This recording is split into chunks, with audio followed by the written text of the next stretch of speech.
మీరు హీరోగా చేశారు, హీరోయిన్స్‌తో రొమాన్స్‌లు ఉంటాయి, సాంగులు ఉంటాయి. తర్వాత కూడా కొంతమంది హీరోయిన్‌లు మీరు ఫాదర్‌గా చేస్తున్నారు. అప్పుడు హీరోయిన్‌లు చూసారు, ఇప్పుడు హీరోయిన్‌లు చూస్తున్నారు. హీరోయిన్‌ల విషయాలు మాట్లాడుకోవాలంటే మీకు ఎప్పటికైనా హీరోయిన్సే. హ్మ్. మనకి రొమాన్స్ చేసిన సీన్ ఎక్కడ ఇచ్చారు? చేసినవి 3, 4 సినిమాలు అవి కూడా పోయినాయి. పోయిన సినిమాలు ఇంకా రొమాన్స్ ఉంటుంది. రొమాన్స్ అంటే సోలో అంత scene సాంగ్‌లో, డాన్స్‌లో, పాటలు అవి ఉన్నాయి కదా! హ్మ్. లాంగ్ కెరీర్ అప్పట్లో హీరోయిన్స్ లాంగ్ కెరీర్ ఉండేది. సౌందర్య గారు, లాంగ్ కెరీర్ ఉండేది. రోజా గారు, సౌందర్య గారు, హ్మ్. ఆమెని స్టిల్ ఇప్పుడు చేస్తుంది. హ్మ్. ఇప్పుడు రమణి గారు. ఆమెను ఉంది. నేను వచ్చేసరికి ఆమెని పెద్ద హీరోయిన్. బాలయ్య బాబు పక్కన, కమల్ హాసన్ గారి పక్కన అని చేసింది. హ్మ్. ఇప్పుడు నా పక్కన చేస్తుంది. హ్మ్. ఇక్కడ మిద్దరం మీ కాంబినేషన్‌లో ఉన్నాయి ఇప్పుడు? 3 పిల్లలకి మిద్దరం సినిమా చేస్తున్నాం. హ్మ్. ఆల్రెడీ విజయభాస్కర్ గారి సినిమా చేసాం. ఇంకో సినిమాలో పక్కన మిద్దరం అన్నా చెల్లెలు. ఓహ్!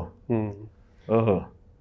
అలాగా అలాగే రోజా గారు టీవీ తీసుకొచ్చింది నేనే. అవునా? అంతవరకు నాకు తెలిసి ఆవిడ టీవీ చేయాలి. మౌట్స్ పెల్లమ్స్కి హ్మ్. ఒక సిరీస్ అయిపోయాక రెండో సిరీస్కి నేను రోజా గారిని వెళ్ళి సెకండ్ సిరీస్‌కి. సెకండ్ సిరీస్కి అప్పుడు అనలేదా నేను పెద్ద హీరోయిన్‌ని ఇంకా టీవీ అస్సలు ఆవిడ అసలు అలాగే నాకు ఎంత ఇష్టమో శివాజీ అని. ఆ!